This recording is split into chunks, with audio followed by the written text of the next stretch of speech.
Bir alışveriş caddesinde yürüdüğünüzü hayal edin. Vitrinlere bakıyorsunuz ama camın arkasında çanta ya da ayakkabı yok. Size bakan, gülümseyen, cama tıklatıp içeri çağıran iş çamaşırlı kanlı canlı kadınlar var. Burası fantezilerin yasal olarak satıldığı, cinselliğin bir süpermarket ürününe dönüştüğü dünyanın en ünlü et pazarı. Peki bu kadar medeni bir Avrupa ülkesi nasıl oldu da kadın bedenini bir turistik atraksiyona çevirdi?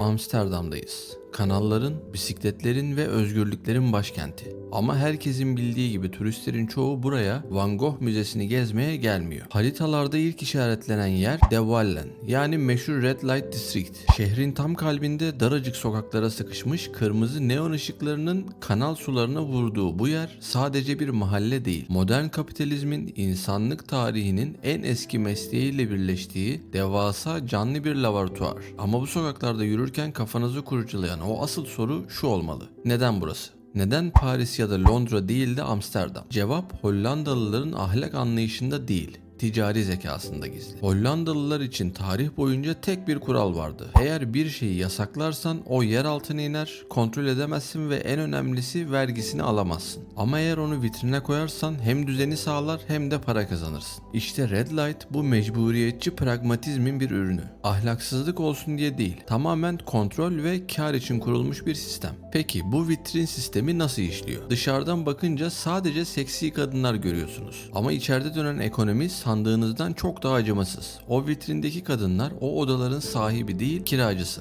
Tıpkı bir AVM'deki dükkan gibi. Günde 8 veya 10 saatlik vardiyalarla o vitrin veya cam mekanı kiralarlar. Bir vitrinin günlük kirası 150 hatta 200 euroyu bulabilir. Yani bir seks işçisi o vitrine çıktığında daha merhaba demeden borçlu başlar. O agresif davetkarlıkları sadece şehvetten değil, o günkü kirayı çıkarma stresinden, o satış baskısından kaynaklanır. Peki neden kırmızı ışık? Bunun cevabı da tamamen pazarlama. Kırmızı ışık insan tenini en kusursuz gösteren ışıktır. Ciltteki lekeleri, selülitleri, yorgunluğu ve morlukları gizler. O vitrine gün ışığında beyaz floresan altında bakarsanız gördüğünüz o büyü bozulabilir. Ama kırmızı ışık altında herkes birer afete dönüşür. Bu müşteriyi kandırmanın en estetik yoludur. Bugün o sokaklarda yürürken hissettiğiniz atmosfer tuhaftır. Bir yanda bekarlığa veda partisi için gelmiş sarhoş İngiliz turist grupları, diğer yanda şaşkınlıkla etrafı izleyen Japon turist kafileleri. Burası artık bir genel ev mahallesi değil, yetişkinler için kurulmuş bir Disneyland'tır. Ve buradaki en büyük sorun şu: herkes bakıyor ama kimse almıyor. Buna window shopping, yani vitrin alışverişi deniyor. Bakmak bedava ama dokunmak yasak. Bu durum vitrindeki kadınlar için tam bir kabus. Çünkü vitrinin önünde binlerce kişi var ama içeri giren yok. Turistler onları hayvanat bahçesindeki egzotik canlılar gibi izliyor. Gizlice fotoğraf çekmeye çalışıyor ki bu kesinlikle yasaktır ve telefonunuzun kırılmasıyla sonuçlanabilir. Kadınlar potansiyel müşteriyle bu kuru kalabalık arasında göz teması kurmaya çalışırken tükeniyor. Sistemin güvenli olduğu iddia ediliyor. Evet, polisler sokakta devreye gezer. Her odada acil durum butonları vardır. Kadınların sağlık sigortası ve sendikası vardır. Kağıt üzerinde her şey yasaldır. Bu yüzden dünyanın dört bir yanından, Doğu Avrupa'dan, Latin Amerika'dan kadınlar buraya gelir. Ama madalyonun karanlık yüzü o yasal kılıfın altına gizlenmiştir. Loverboy denilen insan tacirleri kadınları kendine aşık edip borçlandırıp sonra o vitrinlere süren modern kölelik çeteleri sistemin görünmeyen kanseridir. Bir kadın vitrinde size gülümsüyor olabilir ama o gece kazandığı paranın ne kadarı ona kalıyor? Bunu vitrinin dışından anlamanız imkansızdır. Hollanda devleti ne kadar denetlerse denetlesin, insan ticaretinin gölgesi bu sokaklardan asla eksik olmaz.